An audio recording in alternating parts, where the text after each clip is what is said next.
काय आणलंय? हे काय आहे? अगं असं काय करतेस? हे पुस्तक आहे, या पुस्तकाचं वाचन कर. ईशा, या वयात कसं वाटेल ते? हे बघ सावित्री, तू मला लग्नाच्या वेळेस वचन दिलं होतं, आता नाही म्हणू नको. हे तुला करावेच लागेल. आजपासून तुझा अभ्यास सुरू. अहो, पण लोक काय म्हणतील? किती बदनामी होईल आपली. लोक तू करतील आपली. स्त्रिया या घरच्या कामातच बऱ्या वाटतात, असं बाहेर जाऊन नाही हो. बाळा, काय झालं तुला? का रडतोयस तू? अरे, याचा अंग तर खूपच तापलं या. सावित्री, अगं सावित्री, काय झालं तुझ्या बाळा? किती रडतोय तू? अगं, तो रात्रीपासून खूपच रडतोय आणि त्याचं अंग पण खूप तापलंय. खरंच ग सावित्री, याचं अंग तर खूपच तापलंय. होय ग पारू. होय का? अगं सावित्री, आता इथं रडत बसू नको, वेळ वाया घालू नको.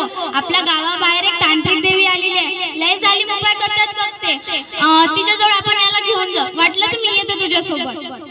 होय होय, चल लवकर, माझं लेकरू तापलं या.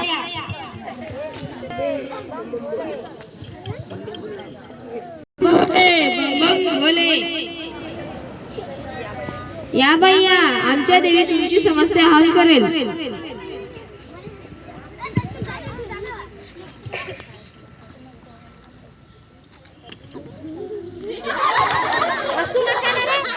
तुझ्या बाळाला विहिरीतल्या भूताने झपटले. काय? विहिरीतल्या भूताने? होय, तुला एका बकऱ्याची बळी द्यावं लागेल व धनी द्यावं लागेल. होय होय, मी माझ्या लेकराचा जीव वाचवण्यासाठी काहीही करेल, पण माझ्या लेकराचा जीव वाचायला हवा. आज मी तुला जे पण सामग्री सांगते ती उद्या घेऊ. होय होय, नक्की आणते.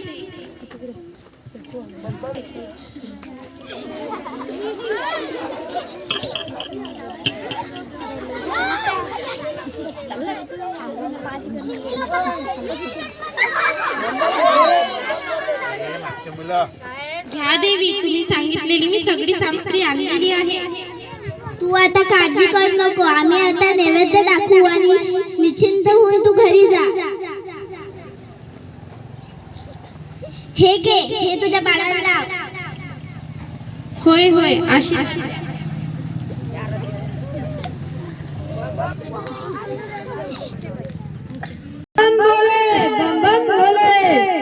कसा कमी झाला नाही? देवीकडे जाऊन पण काय बी फरक नाही पडला.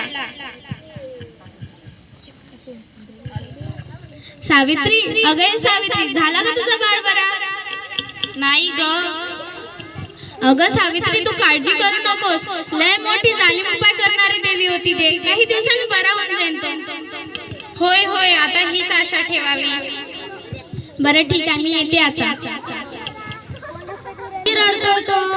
तुला किती वेळा सांगितलं त्याला वैद्याकडे घेऊन जा म्हणून? तू माझं ऐकूच नको.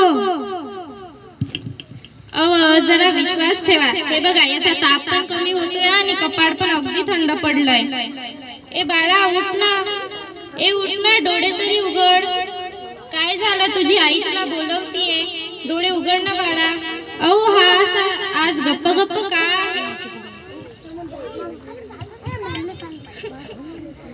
माझं बाळ.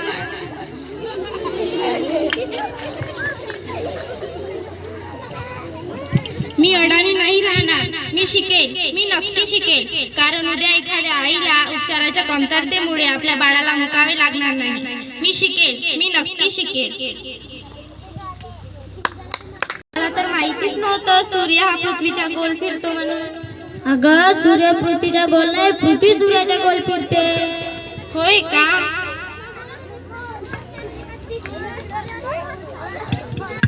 अगं बया बया, ही सावित्री तर शिकून आपल्या तोंडाला शेण घासतीये. होय होय, आता तिचं शिक्षणाचं वय आहे का?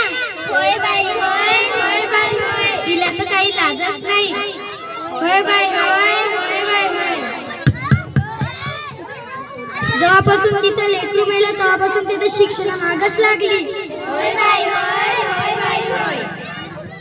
काय झालं? घाबरलीस की काय या समाज नाही नाही, आता मी मागे हटणार नाही. मी शिकेल, मी नक्की शिकेल.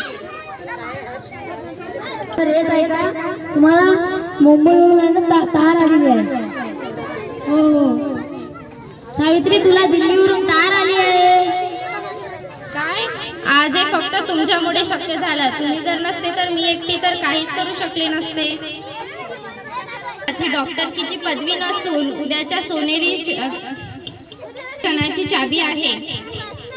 आपल्या देशात अशा अनेक महिला आहेत ज्यांची स्वप्न चुलीच्या धुरात हरवून गेली आहे. मला असे वाटते की स्वप्नाची पतंग ही खुल्या आकाशात उडावी आणि प्रत्येक घरी श्रीमंतराव असावे, कारण त्या पतंगीचा दोरा कोणी कापू नये हे करणे खूप अवघड तर आहेच, पण अशक्य नाही.